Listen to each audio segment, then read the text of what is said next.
वतन से मोहब्बत करना नबी की आदत है, वतन के लिए जान देना नबी की सुन्नत में शामिल है। और इसी सुन्नत को जिंदा करने के लिए दारुल उलूम देवबंद का एक सरखेल खड़ा होता है। जब उस वक्त की बात है जब हिंदुस्तान, पाकिस्तान, बांग्लादेश की फिजा गुलाम थी और हर तरफ अंग्रेज हुकूमत का चर्चा था, आधी दुनिया पर उनकी हुकूमत का सूरज चमक रहा था। मेरे दोस्त बुजुर्गों, जबर तशद्दुद का दौर था और इस दौर के अंदर हक गोई बिल्कुल छुप चुकी थी, उनके खिलाफ आवाज बुलंद करने वाला कोई नहीं था। लेकिन देवबंद से एक मुजाहिद आजम खड़ा होता है, एक शेर दहाड़ता हुआ आता है जिसका नाम था हजरत मौलाना हुसैन अहमद मदनी नव्वरल्लाहु मरकदहु सिद्दीक रजी अल्लाह तआला अन्हु। पनाह लिए हुए हैं, अपने आप को रुपोश कर लिया, छुपा लिया और उस गार में 3 दिन तक छुपे रहे।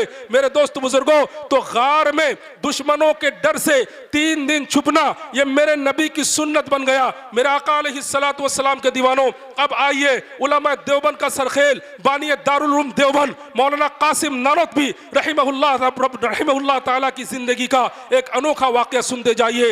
हजरत मौलाना कासिम नानोतवी रहमतुल्लाह अलैह ने अंग्रेजों के खिलाफ जिहाद की मुहिम शुरू की थी, अंग्रेजों के खिलाफ, और अंग्रेजों को इस वतन से भगाने के लिए हर मुमकिन सही करते थे, कोशिश करते थे। अंग्रेजों ने एक वारंट जारी कर दिया कि मौलाना कासिम नानोतवी जहां नजर आए उन्हें गोली से भून दिया जाए, उसका खात्मा कर दिया जाए। लोगों ने मशवरा दिया, मौलाना कासिम नानोतवी इस वक्त आपको छुप जाना चाहिए, कहीं आपका दुश्मन आप पर गालिब ना हो जाए, आपको उम्मत के लिए सख्त से सख्त जरूरत है। मेरे दोस्त बुजुर्गों, 3 दिन के बाद लोगों ने देखा कि मौलाना कासिम नानोतवी खुलेआम बाजारों में घूम रहे हैं, खुलेआम सड़कों पर घूम रहे हैं। उनके खैर खा, उनके चाहने वाले कह रहे हैं, मौलाना ये अपने आप पर क्या जुल्म कर रहे हो, आपको रूपोश हो जाना चाहिए था, आपको छुप कर रहना चाहिए था। मौलाना कासिम नानोतवी का जवाब सुनिए। मौलाना कहते हैं कि मेरी जान से मुझे अपने नबी की सुन्नत प्यारी है। मेरे नबी की सुन्नत थी कि दुश्मन के डर से 3 दिन से ज्यादा वो छुपे हुए नहीं थे। मौलाना कासिम की जान जा सकती है लेकिन नबी की सुन्नत की मुखालफत नहीं हो सकती। मेरे मोहतरम बुजुर्ग दोस्तों, एक और उलमा देवबंद का सरखेल है। पहले हदीस सुन लीजिए। अल्लाह के रसूल सल्लल्लाहु अलैहि वसल्लम की वफात होती है। एक सहाबी अपने बाग में काम कर रहे हैं। उस सहाबी का नाम था हजरत अब्दुल्लाह बिन जैद रजी अल्लाह तआला अन्हु।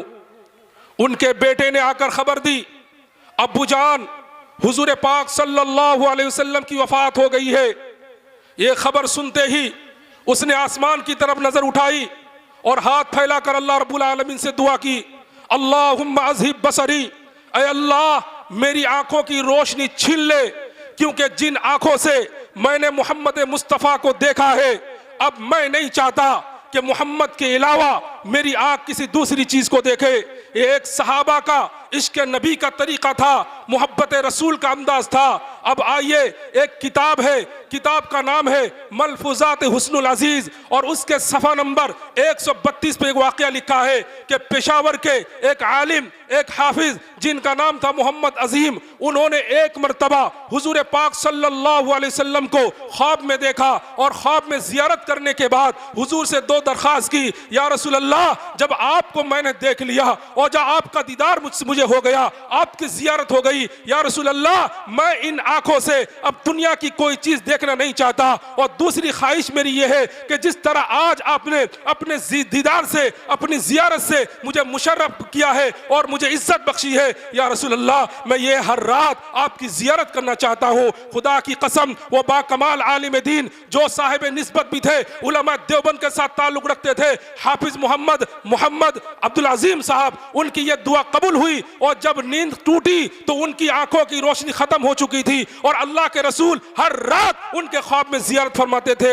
यह है उलमा देवबंद का तरीका। मेरे आका अलैहिस्सलातु वस्सलाम के दीवानों, मुस्लिम तिरमिजी शरीफ के अंदर एक हदीस है, हदीस नंबर 3925। अल्लाह के रसूल सल्लल्लाहु अलैहि वसल्लम को जब मक्का से जालिमों ने निकाल दिया, हुजूर पाक सल्लल्लाहु अलैहि वसल्लम एक जगह ठहर कर, उसका नाम था मकाम हज़वरा, उसके वहां ठहर कर अल्लाह के रसूल ने काबा की तरफ नजर दौड़ाई। काबा को देखकर कहा, ऐ काबा, तेरी जमीन बड़ी प्यारी है, अल्लाह रब्बुल आलमीन के नजदीक तमाम जमीन ज़मीनों में तू सबसे प्यारी है, इसलिए मैं भी तुझसे प्यार करता हूँ। हुजूर पाक सल्लल्लाहु अलैहि वसल्लम फरमाते हैं, लौला अन्ना कौमी अखरजूनी मिनकी मा सकन्तु गैरकी, अगर मेरी कौम ने मुझे तुझसे जुदा ना किया होता, मैं तुझे छोड़कर कहीं और सुकूनत इख्तियार ना करता। ये मेरी मजबूरी है, लेकिन मुझे तुझसे बेइंतहा प्यार है। इस हदीस से इस बात का पता चलता है कि अपने वतन से मोहब्बत को हुसैन अहमद मदनी ने अल्लाह के रसूल की सुन्नत को अपनाया कि वतन से मोहब्बत करना ईमान का हिस्सा है, वतन से मोहब्बत करना नबी की सुन्नत है। उन्होंने अंग्रेजों के खिलाफ बरसरेआम फतवा दिया है कि अंग्रेज की हुकूमत में,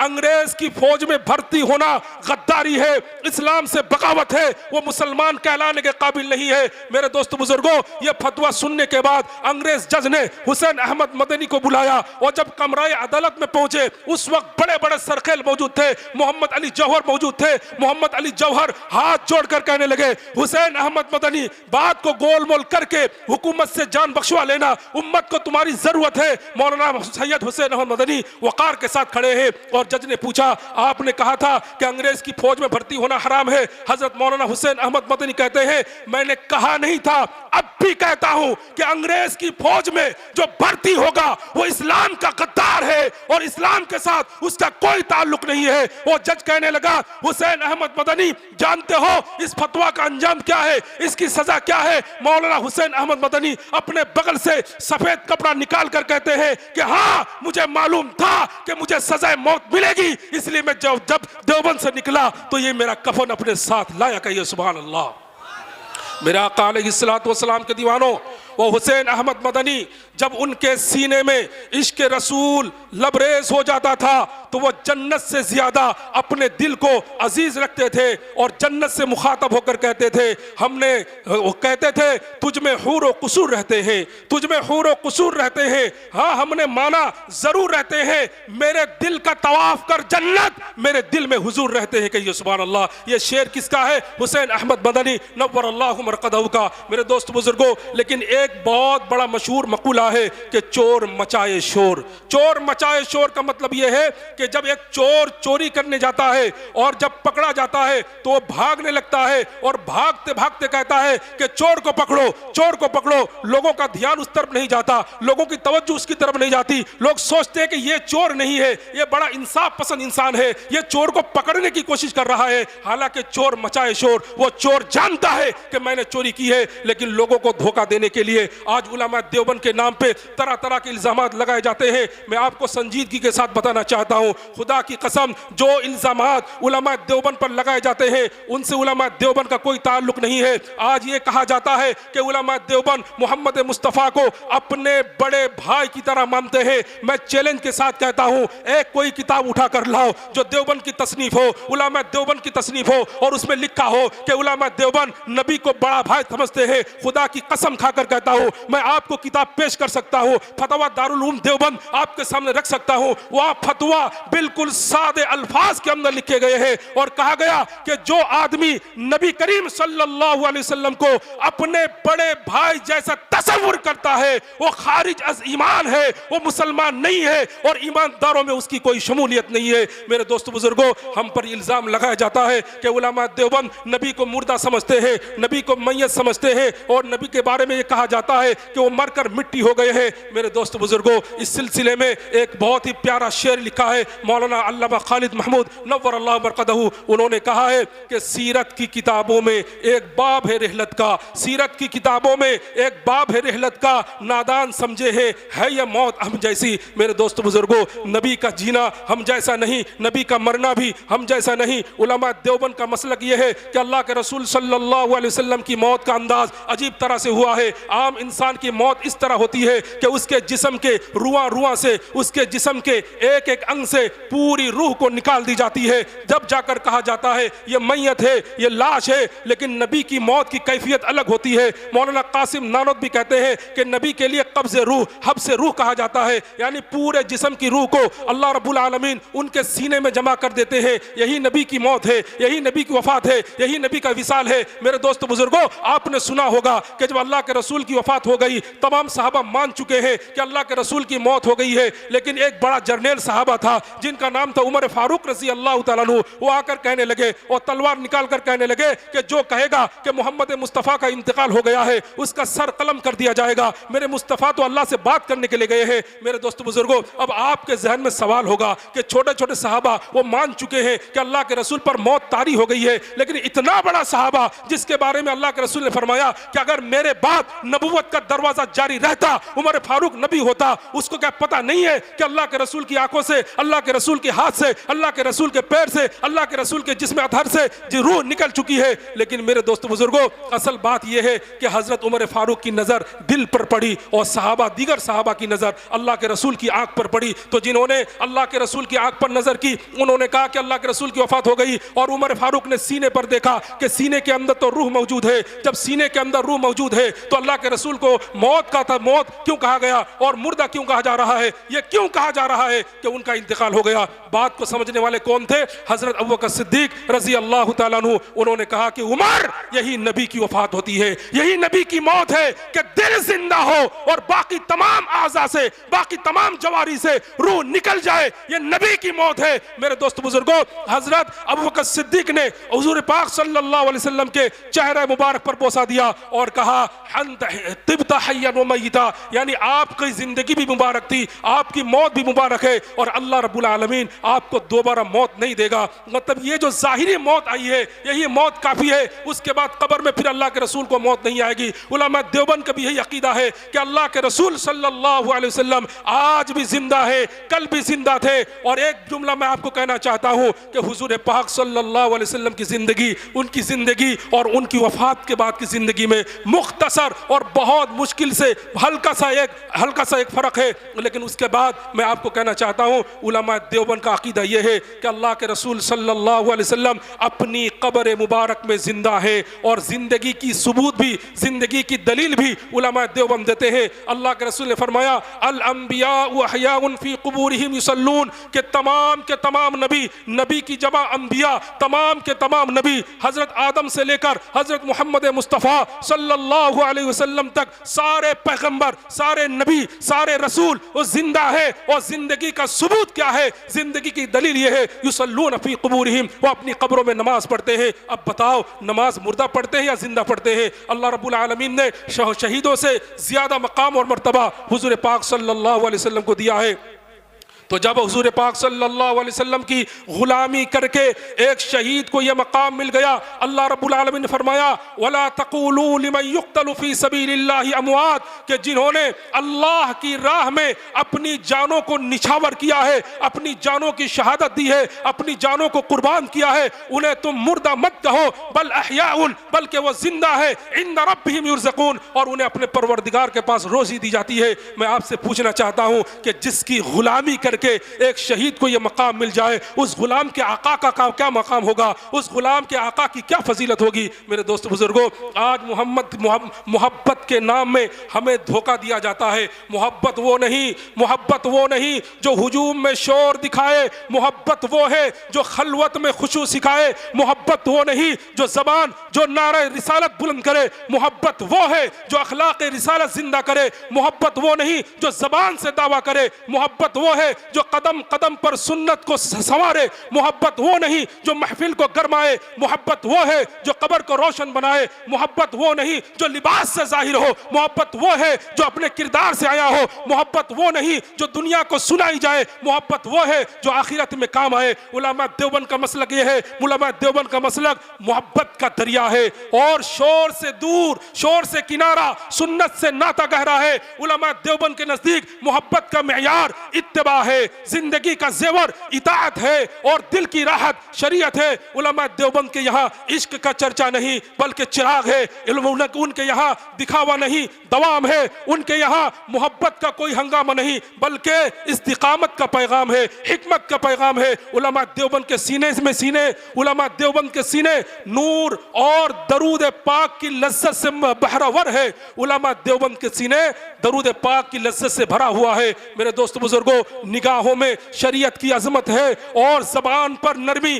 किरदार में इस्तिकामत है। उलमा देवबंद का मसला यही है, उलमा देवबंद की जिंदगी का निचोड़ ये है कि हर काम में सुन्नत रसूल को देखा जाए। किसी ने बहुत खूब कहा है कि उलमा देवबंद की जिंदगी का निचोड़ ये है, दिल में अदब मुस्तफ़ा, अमल में सुन्नत मुस्तफ़ा और उम्मत के लिए दर्द मुस्तफ़ा। और बाकी आप लोगों को मालूम है उलमा देवबंद का सबक हमेशा यही है, हमारे अकाबिर का मसलक यही है कि जहाँ भी रहो अल्लाह रब्बुल आलमीन की मोहब्बत, हुजूर की मोहब्बत और उनकी सुन्नत से मोहब्बत हो। इसीलिए कहा है कि उलमा देवबंद की मोहब्बत क्या होती है? मोहब्बत में सादगी, अमल में पुख्तगी और सुन्नत पर पूरी जिंदगी। मेरे दोस्तों यही बुनियाद है उलमा देवबंद के किरदार का। मैं आपको बताना चाहता हूं कि उलमा देवबंद के नाम पर आज जो गलत अफवाहें उठाए जा रहे हैं, मैं आपके सामने बिल्कुल संजीदा तौर पर कहना चाहता हूं कि उनको प्यार से आप समझाओ, प्यार से बुझाओ कि जो आप दावा करते हो इस दावा पर आपकी कोई दलील है या नहीं है।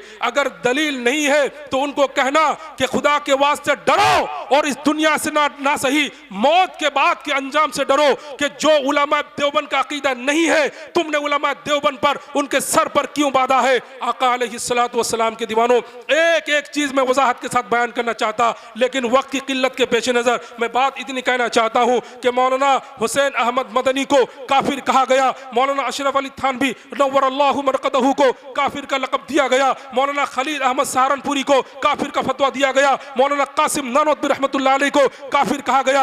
आपको पता है मौलाना कासिम नानोतवी रहमतुल्लाह अलैह जब हज के लिए गए और जब पहली मर्तबा गुंबद खजरा नजर आया, मौलाना कासिम नानोतवी अपने ऊंट से उतरकर चप्पल उतारकर पैदल चलने लगे और वहां की जो नोकीली जमीन थी जिसकी वजह से मौलाना कासिम नानोतवी रहमतुल्लाह अलैह के पैर से खून बहने लगे। शाह लोगों ने मशवरा दिया कि हजरत चप्पल पहन लीजिए। मौलाना कासिम नानोतवी कहते नहीं, हो सकता है कि 1400 साल पहले मेरे मुस्तफ़ा सल्लल्लाहु अलैहि वसल्लम का इधर से गुजर हुआ होगा, तो जिस तरफ से मेरे मुस्तफ़ा का गुजर हो वहां कासिम नानोतवी की गुस्ताख चप्पल नहीं जा सकती है। मौलाना कासिम नानोतवी जख्म पर जख्म खाए हुए हैं और खून पर खून का कतरा निकल रहा है, उसके बावजूद अल्लाह के रसूल सल्लल्लाहु अलैहि वसल्लम की अदना सी गुस्ताखी उनको बर्दाश्त नहीं हुई है। मेरे दोस्तों बुजुर्गों, मौलाना कासिम नानोतवी जिस जगह में रहते थे उस जगह का नाम था नानोता। वहाँ के लोग हरा रंग का चप्पल ज्यादा पहनते थे। मौलाना कासिम नानोतवी रहमतुल्लाह अलैह के सामने किसी ने हरा रंग का चप्पल पेश किया है, मौलाना कहते हैं कि नहीं, गुंबद खजरा का रंग हरा है, लिहाजा मौलाना कासिम नानोतवी उस रंग की बेअदबी नहीं कर सकता और उसे अपने पैरों की जीनत नहीं बना सकता। मेरा आका अलैहिस्सलातु वस्सलाम के दीवानों, ये है उलमा देवबंद का किरदार। आज जिसको मौलाना अशरफ अली थानवी को काफिर कहा जाता है, पता है इश्क रसूल में सरशार होकर उन्होंने क्या क्या जुमले कहा है और क्या क्या किताबें लिखी है। अल्लाह रब्बुल आलमीन ने उन्हीं के जरिए से एक किताब लिखने का उनको ये सआदत मिली है कि ज़ादुस सआद नामी एक किताब लिखी है। उस किताब के अंदर हुजूर पाक सल्लल्लाहु अलैहि वसल्लम पर दरूद का नजरिया और दरूद का तरीका, दरूद की फजीलत, दरूद की कैफियत सब कुछ उन्होंने बयान किया है। और एक छोटी सी बात कहकर मैं अपनी बात खत्म करूंगा। कहा जाता है कि उलमा देवबंद नबी पर दरूद नहीं पढ़ते हैं। एक दिलचस्प वाक़या मैं आपको सुनाना चाहता हूँ। वाक़या सुनने के बाद आपके दिलों के अंदर ताजगी पैदा हो जाएगी। और हमारे बाहर से जो मेहमान आए हुए हैं, हज़रत मौलाना कारी अहमद फलाही साहब दामत बरकातुहुल आलिया, फिर उनकी एक एक बात, एक एक लफ्ज़ आपके सीने में उतर जाएगा। मेरे दोस्त बुजुर्गों, पाकिस्तान के एक बहुत बड़े अल्लाह के वली गुजरे हैं, मुफ्ती अमीन सफदर उकाड़वी रहमतुल्लाह अलैह। वो एक स्कूल के टीचर भी थे। जब उस स्कूल में पढ़ाने जाते थे तो वहाँ का जो हेड मास्टर था वो बिदअती किस्म का था। उन्होंने अपने हेड मास्टर से शिकायत की कि ये जो अमीन साहब है ये अल्लाह के रसूल सल्लल्लाहु अलैहि वसल्लम के गुस्ताख है, ये देवबंदी है, ये अल्लाह के रसूल की शान में गुस्ताखी करता है। अब उनको बुलाया गया कि अमीन, मैंने सुना है कि तुम अल्लाह के रसूल की शान में गुस्ताखी करते हो। कहा कि हजरत, मैं आपके सामने कलमा पढ़कर ईमान ला रहा हूँ। उन्होंने कहा अशहदु अल्ला इलाहा इल्लल्लाह व अशहदु अन्ना मुहम्मद रसूलुल्लाह। अगर मैं गुस्ताखी की वजह से काफिर हो गया तो आपके सामने मैंने कलमा पढ़ लिया, अब आप मुझे काफिर नहीं कह सकते, क्योंकि कलमा पढ़ने के बाद अगर आप मुझे काफिर काफिर कहोगे, एक कुफ्र का फतवा आप पर भी लागू होगा। मेरे दोस्तों बुजुर्गों, वो शिकायत करने वाला दंग रह गया। उसने कहा कि ये दरूद पाक नहीं पढ़ता है। तो हजरत ने कहा कि नहीं, हम तो दरूद पाक पढ़ते हैं जब हम नमाज के अंदर बढ़ते हैं, अत्तहियात के बाद दरूद इब्राहिम पढ़ते हैं। अब उसके पास कोई जवाब नहीं था। वो कहने लगा ये खड़े होकर दरूद नहीं पढ़ता है, बैठकर नमाज में पढ़ता है, लेकिन खड़े होकर दरूद पाक नहीं पढ़ता। मौलाना अमीन सब्तर उकाड़वी रहमतुल्लाह अलैह कहते हैं कि हजरत ये झूठ बोल रहा है। हम नमाज जनाजा के अंदर दूसरी तकबीर के बाद खड़े होकर अल्लाह के रसूल सल्लल्लाहु अलैहि वसल्लम की शान में दरूद पाक पढ़ते हैं। अब वो कहने लगा कि नहीं, खास किस्म का एक लफ्ज है अस्सलातु वस्सलामु अलैका या रसूल अल्लाह, ये दरूद पाक ये नहीं पढ़ते। मौलाना अमीन सब्तर ने कहा कि ये भी झूठ है। जब हम इंडिया में रहते हैं, जब हम किसी और मुल्क में रहते हैं, तब पढ़ते हैं अल्लाहुम्मा सल्ली अला मुहम्मद, ताकि फरिश्ता हुजूर पाक सल्लल्लाहु अलैहि वसल्लम तक ये दरूद पहुंचा दे। लेकिन जब हम अल्लाह के रसूल के रोज़े पाक पर होते हैं, वहां जाकर यही दरूद पाक पढ़ते हैं अस्सलातु वस्सलामु अलैका या रसूल अल्लाह। मेरे मोहतरम दोस्तों, अब उसके पास कोई इश्काल नहीं बचा। पहले कहा कि गुस्ताख रसूल है, ये काफिर है, ये मुशरिक है, ये बेदीन है, उन्होंने कलमा पढ़कर इस्लाम साबित कर दिया है। और जब कहा दरूद नहीं पढ़ता, उन्होंने कहा कि नमाज में पढ़ते हैं। कहा बैठकर नहीं, खड़े होकर नहीं पढ़ता, उन्होंने कहा नमाज जनाजा के अंदर खड़े होकर पढ़ते हैं। और कहा कि अस्सलातु वस्सलामु अलैका या रसूल अल्लाह नहीं पढ़ता, उन्होंने कहा कि हम जब मक्का में होते हैं, मदीना में होते हैं, रोज़े पाक में होते हैं, वहाँ अस्सलातु वस्सलामु अलैका या रसूल अल्लाह पढ़ते हैं। मेरे दोस्त बुजुर्गों, तो आपने सुना कितना बवाल और कितना फितना मचाया जाता है उलमा देवबंद के नाम पर। ओ लोगों, आज भी मैं कहता हूं कि अगर किसी के दिल में शौक हो कि उलमा देवबंद को काफिर करार दिया जाए, उलमा देवबंद की गुस्ताखी रसूल साबित की जाए, खुदा की कसम आज जमीन के जिस धरती पर बुलाना चाहो, उलमा देवबंद का एक एक अदना खादिम, एक एक गुलाम बजाते खुद वहां चलकर मुनाजरा करने के लिए तैयार है, डिबेट करने के लिए तैयार है। लेकिन खुदा का वास्ता देते हैं कि उलमा देवबंद के नाम पर इल्जाम लगाना छोड़ दो। मैं आपको बताना चाहता हूं कि हुजूर पाक सल्लल्लाहु अलैहि वसल्लम को एक भी आलिम दीन, एक भी उलमा देवबंद का एक भी फर्द अल्लाह के रसूल को मुर्दा नहीं मानता। और हमारा फतवा यह है कि जो अल्लाह के रसूल को बगैर किसी तावील के, बगैर किसी बात के, अगर वो अल्लाह के रसूल को अपनी कब्र मुबारक में मुर्दा तसव्वुर करे, मुर्दा ख्याल करे, उसका ईमान बातिल हो जाएगा। और उलमा देवबंद को अल्लाह के रसूल तो बहुत ऊंची बात है। उलमा देवबंद का अकीदा है कि हुजूर जहां तशरीफ फरमा है, जहां आराम कर रहे हैं, और अल्लाह के रसूल के जिस्म मुबारक के साथ मिट्टी के जो जर्रात लगे हुए हैं, उलमा देवबंद का अकीदा यह है कि उन मिट्टियों के जर्रात का मकाम अल्लाह के अर्श से ज्यादा बुलंद है कि ये सुभान अल्लाह। मेरे दोस्तों बुजुर्गों, अल्लाह के रसूल के बदन मुबारक पर, बदन मुबारक के साथ मिट्टी के जो जर्रात लगे हुए हैं, मिट्टी के जो टुकड़े लगे हुए हैं, उलमा देवबंद का अकीदा है कि उन जर्रात का मकाम अल्लाह रब्बुल आलमीन के अर्श से ज्यादा पाक है। मेरे आका अलैहिस्सलातु वस्सलाम के दीवानों, ये आज हम पर इल्जाम लगाते हैं, हमारे साथ बड़ी बदतमीजी और बेहुदगी के साथ हमारे साथ मामला करते हैं। नारे तकबीर, नारे तकबीर, हजरत की आमद, हजरत की आमद, हजरत कारी अहमद अली साहब की आमद, शेरे गुजरात की आमद, शेरे गुजरात की आमद। कि एक इंसान को इंसान की शान में रहना ही चाहिए। हम बशर हैं, इंसान हैं, और इंसान होने में हमें फ़ख्र है। जी जी मेरे दोस्त बुजुर्गों, अल्लाह रब्बुल आलमीन इंसानों में इंसान को फजीलत देते हैं, रसूलों में रसूल को फजीलत देते हैं। तिलका रसूल फज़्ज़लना बअदहुम अला बअद। बहरहाल हमारे दरमियान वो हस्ती तशरीफ़ फरमा है जिन्होंने अपनी ज़िंदगी के एक एक लम्हे को कुरान और हदीस की इशाअत में, तालीम और तअल्लुम में वक़्फ़ किया हुआ है। मैं आप तमाम लोगों से गुजारिश करूँगा कि हज़रत का जो मुबारक चेहरा है उसकी ज़ियारत करें और उस चेहरे के अंदर अल्लाह रब्बुल आलमीन की मारिफत छुपी हुई है वो देखने की कोशिश करें। मेरे दोस्त बुज़ुर्गों, हज़रत वाला तशरीफ़ फरमा है और मैं उनका तहे दिल से शुक्रिया अदा करता हूँ कि हज़रत ने अपनी जो ज़र्रा नवाजी, और अपने कदम हमारे हिंदुस्तान में और हिंदुस्तान के बंगाल में और बंगाल के आपके इस इलाके में रखकर इस धरती को एक सआदत बख्शी है। मैं हज़रत वाला से कुछ देर के बाद खिताब की दावत खिताब दूंगा, उससे पहले एक तराना पेश किया जाएगा।